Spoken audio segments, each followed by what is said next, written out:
कि विश्वास इस दुनिया में तुम क्यों आए हो. आता मी तर स्वतः आलेलो नाही, माझ्या आईवडिलांनी मला आणलं, पण मी पॉज घेतला, त्याच्या पाठीमागचा उद्देश काय असू शकेल. आणि मग एक युद्धातल्या सैनिकाची कविता आहे, द पोएम ऑफ ला मांचा. ती कविता म्हटलं सर, माझी कदाचित माझ्या आयुष्याची उद्देशपत्रिका असू शकते, मी ती परवानगी असेल तर म्हणेल. आणि ती कविता अशी आहे, to dream the impossible dream, to fight the unbeatable फो, to love the pure and chest from अफार, to right the unforgivable wrong, to try when your arms are too weary. माझे हात पाय बाहू सगळे थकून गेलेले आहेत, पण त्यावेळेला मला एव्हरेस्ट दिसतोय आणि ते एव्हरेस्ट चढण्याची माझी इच्छा आहे आणि मी ती पूर्ण करणारच. To reach that unreachable star, this is my quest, to follow that star no matter how hopeless, no matter how फार, to fight for the right without questions, without pause, to be willing to march into the hell for heavenly cause. माझा सत्यासाठी संघर्ष करायचा आहे, कोणताही प्रश्न विचारायचा आहे नाही, कोणताही थांबा घ्यायचा आहे नाही, माझी नरकात जायचीही तयारी आहे, मात्र त्यासाठी असणारं कारण स्वर्गीय असलं पाहिजे. त्यामुळं ते कारण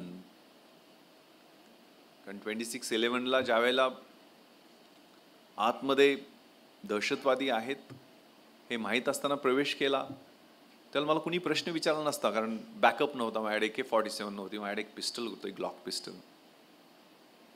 पण तिथं जर मी थांबलो असतो, वाट पाहतो, कारण आतमध्ये सर्वसामान्य माणसं मारली जात होती, स्त्रिया, फॉरेनर्स हे आवाज देत होते. त्या कवितेतल्या शेवटच्या वेळी मी त्या ठिकाणी म्हटल्या नाहीत, पण त्या अशा आहेत की I be true to myself and to that glorious quest when I will lie calm and peaceful at my final rest, and the world will be better for this, that one man scorned and covered with scars still strove with his last ounce of courage to reach that unreachable star. पण कारण खूप महत्वाचं आहे,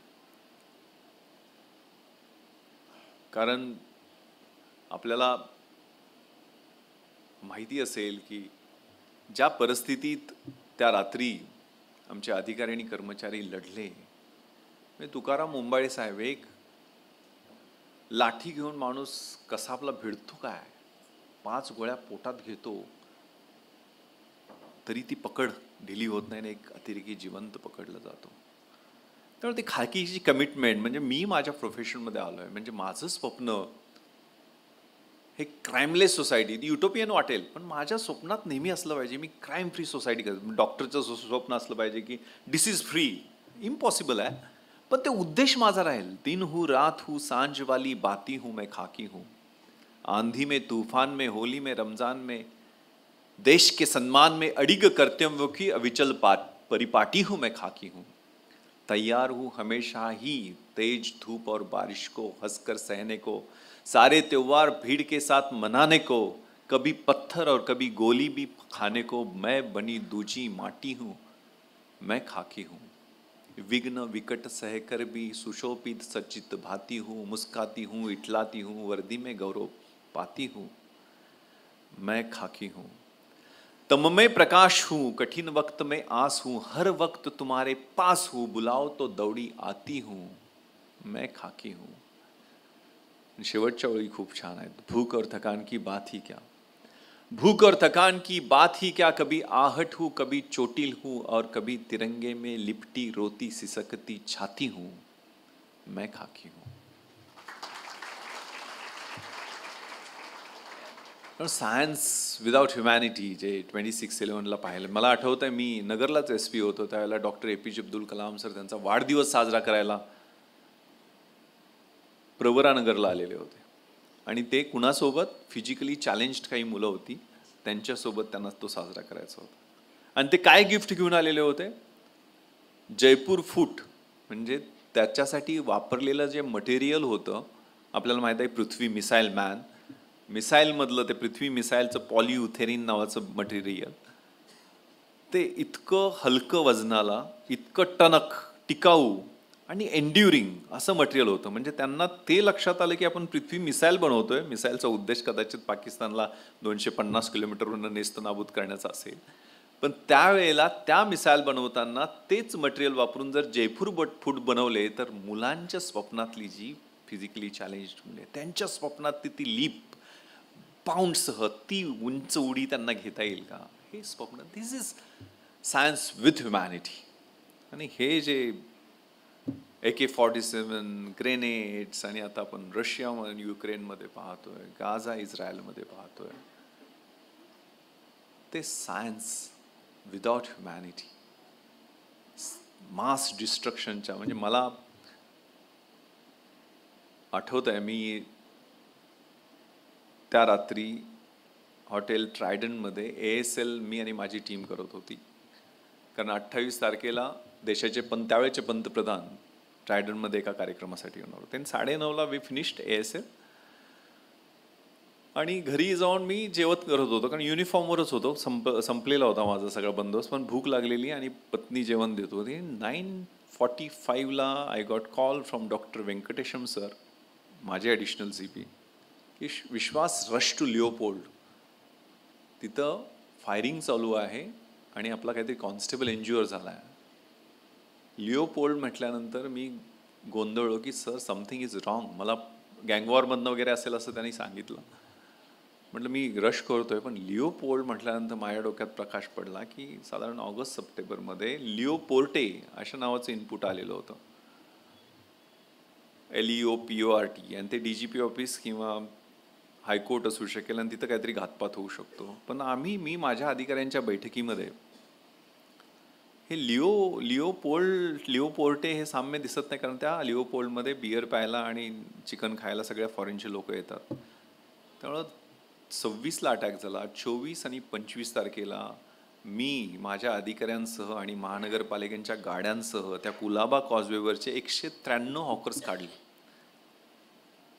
त्यामुळे प्रधान कमिशनने आमची चौकशी केली. त्यांनी ह्याच्यासाठी आम्हाला क्रेडिट दिलं की प्रोॲक्टिव्ह ॲक्शनमध्ये आतमध्ये 11 लोक मारले गेले, परंतु बाहेरच्या रँडम फायरिंगमध्ये एकही व्यक्ती जखमी किंवा मृत्युमुखी पडला नाही, कारण लोकांना तिथनं बाजूला होता आलं, गोंधळ निर्माण झाला नाही. बाहेरच्या बाजूला म्हणजे त्यांना पळता आलं, एस्केप करता आलं. त्यामुळे लिओपोल्ड काहीतरी वेगळं असेल एवढं सांगताना मी मेट्रो थिएटर पास करत होतो, तोपर्यंत त्यावेळेचे DGP AN रॉय सर आणि त्यावेळेचे CP हसन गपूर सर दोघांचाही फोन आला. विश्वास रश टू ताज, कारण ताजमध्ये एक सिनियर IAS ऑफिसर अडकलेल्या होत्या, त्यांचा फोन आला आणि त्यांच्या फोनवरती AK-47च्या फैरींचे आणि ग्रेनेड ब्लास्टचे आवाज येत होते असं मला स्पेसिफिक सांगितलं. माझ्या प्रकाश पडला, कारण ताज म्हटल्यानंतर ताज आणि 6 अदर प्लेसेसबद्दल पण काहीतरी घातपात होईल. म्हणजे स्पेसिफिक काय नव्हतं, पण असं काहीतरी होईल असं 28 सप्टेंबरला आम्हाला लिहून आलेलं होतं. त्यामुळे मी 29 आणि 30 सप्टेंबर म्हणजे 29 सप्टेंबरला तर मी 9 तास त्या ताज हॉटेलमध्ये जाऊन त्या पूर्ण हॉटेलचा अभ्यास केला. चॅलेंजेस कसे सामोरे जायचे, म्हणजे वेगवेगळी उदाहरणं माझ्या आयुष्यातली मी उदाहरणं सांगतोय, कारण एक खूप छान पुस्तक आहे आर्ट ऑफ वॉर नावाचं, सुन्झूचं, इसवी पूर्व 520 साली त्यांनी लिहून ठेवलेलं आहे की देर इज, म्हणजे खूप छान त्यांनी कसं शत्रूला सामोरे जायचं. If you know yourself and if you know your enemy, you need not worry about the result of 100 battles. You are going to win every other battle. If you know yourself and you do not know about your enemy, you will suffer defeat after every victory. And if you neither know yourself nor your enemy, you will be succumb to in every battle. तुमचा 100% प्रत्येक युद्धात पराभव होणार आहे. त्यामुळे तुम्हाला माहीत असलं पाहिजे. त्यामुळे मी त्या 29 सप्टेंबरला 9 तास त्या हॉटेलची बारकाईनं रेकी केली होती. कोपरा त्याची पेरिफेरल सिक्युरिटी आपल्याला माहिती आहे, रस्त्यावरच आहे तिथं, पेरिफेरी तर कंपाऊंड पण नाही आहे त्याला. त्याचे नॉर्थ कोट गेट, म्हणजे स्पेसिफिक मी सांगितलं नॉर्थ कोट गेट आहे, काचेचं गेट आहे, त्याला आयर्न ग्रिल लावा. त्याच गेटमधनं तेच काचेचं गेट तोडून 9:38 2 अतिरेकी घुसताना आपल्याला दिसतात. म्हणजे मी त्याला फोर्ट बनवण्याच्या सूचना 28 सूचना दिलेल्या होत्या. म्हणजे त्यात VoIP नेटवर्क बंद करण्यापासून ते CCTVमध्ये मॉनिटर बसण्यापासून सगळ्या बारकाईन फायर स्प्रिंकलर, स्मोक डिटेक्टर्स या सगळ्यांच्या बाबतीत सूचना दिलेल्या होत्या. त्याचा अभ्यासाचा मला फायदा झाला. More you sweat during peace time, less you bleed during war time. शांततेच्या काळात जर जास्त घाम गाळला तर युद्धाच्या काळात कमी रक्त सांडावं लागतं. पण आपल्या आयुष्यात कुठलंही चॅलेंज यायच्या अगोदर म्हणजे कधी आपण आराम केला सगळं. आता मुलांनी जर नुसतंच इंस्टाग्राम आणि त्या काय काय स्नॅपचॅट आणि काय काय त्या टिंडर फिंडर सगळ्या साईटवर जाऊन बिझी झाले की त्यांना त्याचं बिल नंतर फाडावं लागतं. वेळ आपण वायफळ घालवला, मुलांच्याकडे लक्ष दिलं नाही तर ते परिणाम आपल्याला नंतर भोगावे लागतात. त्यामुळे ते आयुष्यातले प्रत्येक चॅलेंजेस वेगवेगळ्या स्वरूपामध्ये असतील, परिप्रेक्षामध्ये असतील, डायमेन्शनमध्ये असतील, पण ते कसे मीट करायचे तर आपण आपल्या पीस टाईममध्ये अभ्यास. मला आठवतंय 15 ऑगस्टला मी माझ्या अधिकाऱ्यांना पत्र लिहिलं होतं. किंवा हे सगळे कॅज्युअल कॉल येतात, हुक्स कॉल्स आपण म्हणतो, की बॉम्ब ब्लास्ट झाला, इथं कुठंतरी बॉम्ब ब्लास्ट होणार, तिथं ते कॅज्युअली घ्यायचं नाही. अमेरिकेमध्ये 9/11 नंतर ब्रोकन विंडो सिस्टम आहे की खिडकीची काच फुटली तरी प्रिपेअर्डनेस सह तिथं रिस्पॉन्ड केलं पाहिजे. रिस्पॉन्ड करताना प्रिपेअर्डनेस असली पाहिजे, रिहर्सल्स असल्या पाहिजेत आणि मग तयारी नशी. म्हणजे खिडकीची काच फुटली तरी टेररिस्ट अटॅक झाला अशा पद्धतीने तुम्ही जा. त्यामुळे तयार. मी म्हटलं एक दिवस आपली लांडगा आला रे आला अशी परिस्थिती झाल्यास नवल होणार नाही आहे. आणि त्या दिवशी 10 लांडगे पाकिस्तानमधले LETनी ट्रेन केलेली ते आले आणि आपले 166 लोकांचा जीव घेऊन गेले. 304 लोक जखमी झाले. त्यात 18 पोलीस अधिकारी, आर्मीचे अधिकारी, NHGचे अधिकारी, होमगार्ड. माझ्याबरोबर आलेला राहुल शिंदे SRPFचा कॉन्स्टेबल तो शहीद झाला.